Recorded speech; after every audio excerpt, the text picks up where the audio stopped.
So we're back with another episode in our Reframe the Future series with social PR and SEO expert Andrew Bruce Smith and my colleague Anna. Welcome back. In this video, we will be discussing the future of measurement. So Andrew, while we know the principles of measurement remain the same, what does the future look like for measurement in communications? So in terms of where I think it's heading or where I think it ought to head, it's partly around this notion of so-called data literacy. I've often mused upon the fact that as communicators, we're often seen as great storytellers, but apparently we're all hopeless at numbers, which is I think that's a disgraceful slur upon all the very smart people that work in the industry. Nevertheless, I think we are seeing the rise of I guess a hybrid, what I would describe as data storytelling.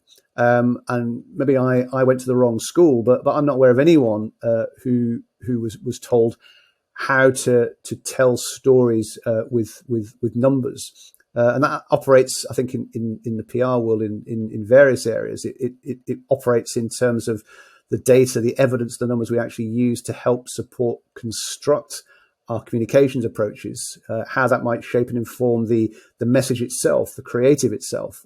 Also, obviously, relates to the measurement.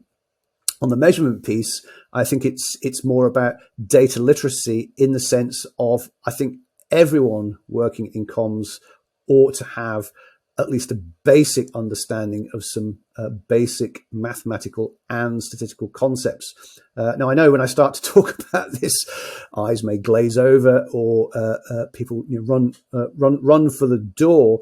And I think that's part. It is a fear. It's a fear that somehow you're now going to have to go out and study for a PhD in advanced mathematics and statistics. But I don't believe that's true.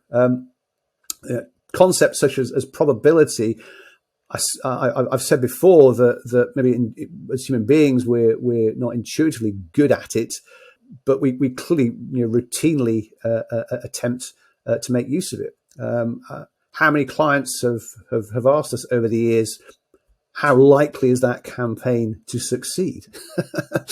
And if we say we've got huge confidence it's going to succeed, on what basis have we got that, other than a kind of unfounded belief that we're going to do our level best and throw the kitchen sink at it and try and make it work, versus are there ways in which we can start to kind of apply a bit more kind of rigor to kind of estimating probabilities and likelihoods. Concepts such as sampling. Again, when I start using words like that, I know some people say, "Oh no, here he goes again." But it's really important.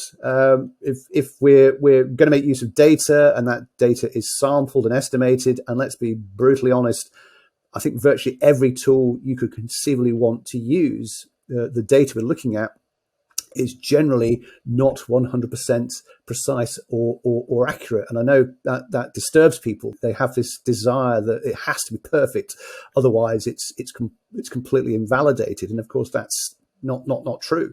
If I look at the world of science, I mean, scientists very rarely give you a precise number. They'll talk about probabilities, ranges, estimates, etc. And I think we, as an industry, need to get more comfortable with those kinds of concepts. You can see these debates where people take, say, a whole range of different medium monitoring tools, and they point to the fact that none of the numbers none of them agree. They're all different. Well, yes.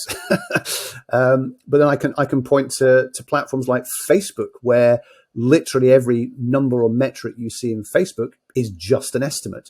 In fact, Facebook's internally inconsistent.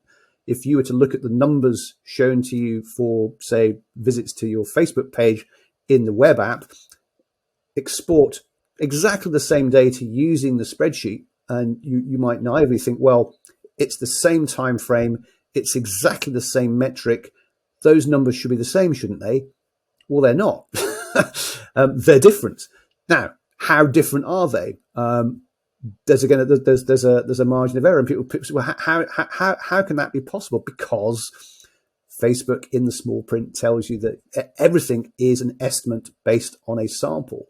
So if you're not using single source data, i.e. exactly the same group of people every time, there'll be variance. There will be error.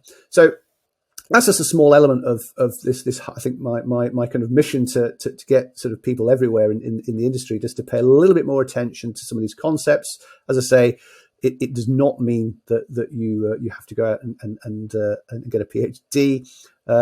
But all these things, I think, kind of feed into, I think, a more informed and nuanced view about how we use evidence and data to shape those decisions about what we do, what we recommend clients do, how we set targets for what success looks like, what's an aspirational but yet still achievable and realistic goal, rather than the classic where a senior stakeholder, I guess, literally sticks a finger in the air and says, well, that seems like a good number.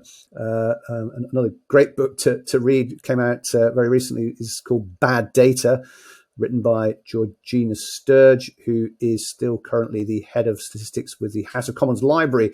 And as she cheerfully points out, data used in policy decisions, etc. We can all point at everybody and say, well, none of us are that. No one's innocent, but we can all do a lot better. But as she would say, a little bit of learning in this area can actually go a long way, and the more of us that do, the better. Fascinating, Andrew. Thank you. What an exciting time for measurement. Traditional barriers of time and cost are rapidly falling away, and communications is very clearly being seen as a strategic tool to deliver real outcomes. Thank you for listening. On the next and final episode, we are looking at how we can measure the impact of integrated campaigns, and finally sharing our best practice and top tips for measurement.